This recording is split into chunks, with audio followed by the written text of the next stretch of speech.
Serdecznie zapraszam do odcinka 41 z playlisty Władcy Olimpu pod tytułem Tajemnica Żelaznej Góry, część 3.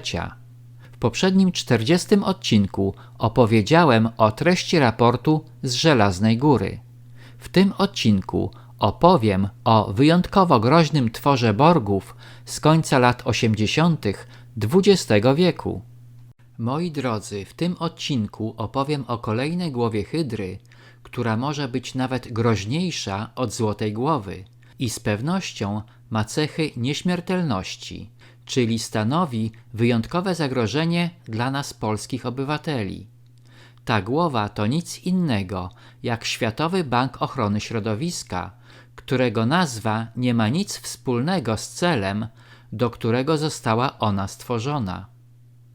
Na kongres w Denver we wrześniu 1987 roku przybyli sami zainteresowani tym sztucznym tworem Borgowie w asyście ogromnej rzeszy międzynarodowych bankierów. Na czele tej armii stał sam baron Edmund Rothschild, a za nim David Rockefeller oraz amerykański sekretarz skarbu James Baker.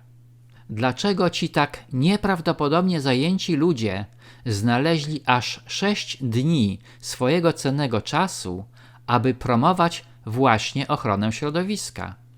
Edmund Rothschild wygłosił mowę, na której porównał Bank Ochrony Środowiska do drugiego planu Marshalla, twierdząc, że jego stworzenie ma uratować kraje rozwijające się z bagna zadłużenia przy jednoczesnej ochronie stanu środowiska naturalnego. Gdzie jednak ukryty jest prawdziwy cel tej rzekomo prośrodowiskowej instytucji bankierskiej? Zasadniczą ideą jest wymiana długu na zasoby naturalne. Międzynarodowi bankierzy planowali udzielenie kolejnych kredytów dla kolosalnie już zadłużonych krajów rozwijających się i przeniesienie ich długów do stworzonego Banku Ochrony Środowiska.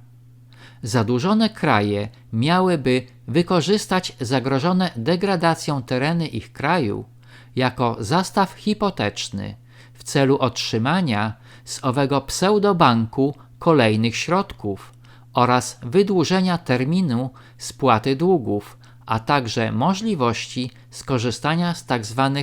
miękkich pożyczek.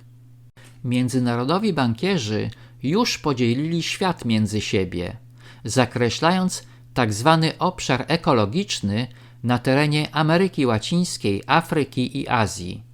Łączna powierzchnia tego obszaru to 50 milionów km², czyli około 30% powierzchni wszystkich lądów na Ziemi. Prowadzona w latach 70. polityka MFW i Banku Światowego, czyli celowego zadłużania krajów trzeciego świata do wysokości niemożliwej do spłaty długów oraz stosowania mnóstwa manipulacji lichwiarskimi cyrografami, doprowadziła do sytuacji, gdzie zgodnie z planami Borgów stosowano taktykę spłaty przez bankructwo. Ponieważ nie było to czasami skuteczne, dlatego wymyślono narzędzie do okradania państw nie tylko z wszelkich dóbr ekonomicznych, ale przede wszystkim ziemi i bogactw naturalnych. To wyrafinowane, złodziejskie narzędzie to nic innego, jak właśnie Światowy Bank Ochrony Środowiska. Dla pełnego wyjaśnienia, Światowy Bank Ochrony Środowiska wykorzystuje jako zastaw hipoteczny grunty danego państwa.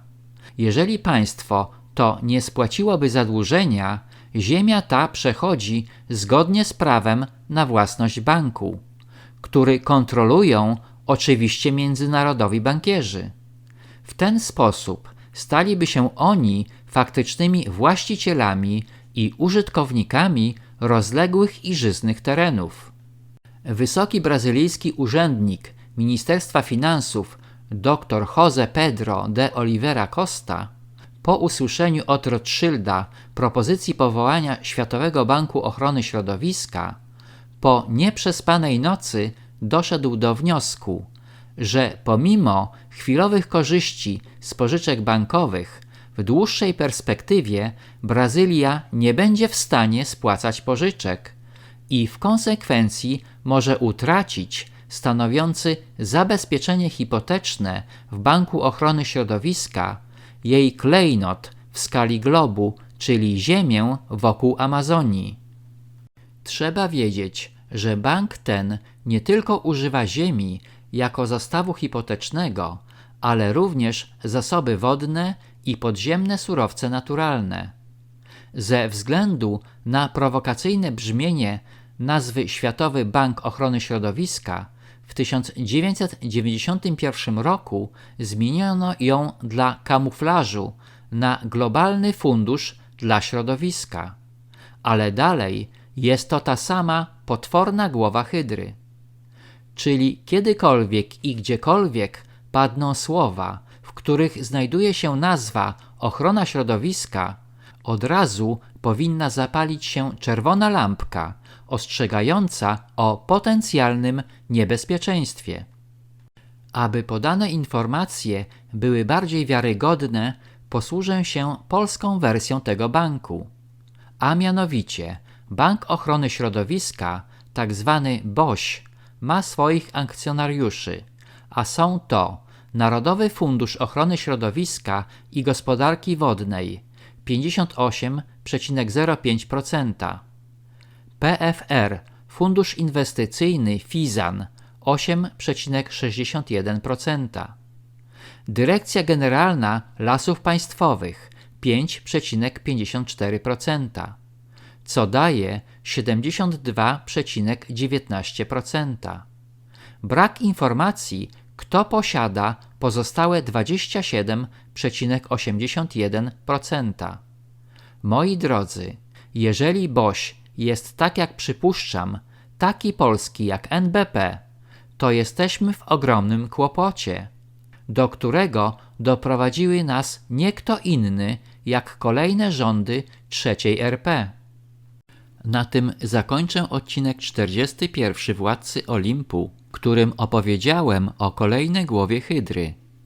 Do tematyki związanej z raportem z Żelaznej Góry powrócę w innej playliście zamazanych obrazów. A teraz serdecznie zapraszam na kolejny odcinek pod tytułem Genialny haker, część pierwsza.